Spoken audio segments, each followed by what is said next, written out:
যে দুটো গ্রুপ থাকবে সেটা ডাউনে রাখবো, ঠিক আছে, সেম সাইডে অ্যান্ড ডাউনে রাখবো। এবার দেখো বিআর গ্রুপ আর এইচ গ্রুপ, দ্যাট ইজ কি আছে, ডান দিকে আছে, তো এখানে বিআর, এখানে এইচ।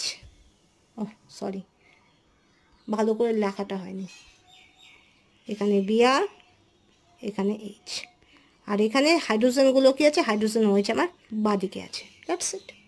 এটাকে যদি নিউম্যান করতে চাও কী হবে,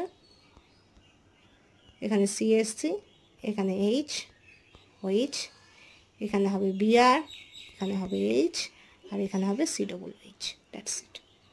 বোঝা গেল? ক্লিয়ার? Okay, next.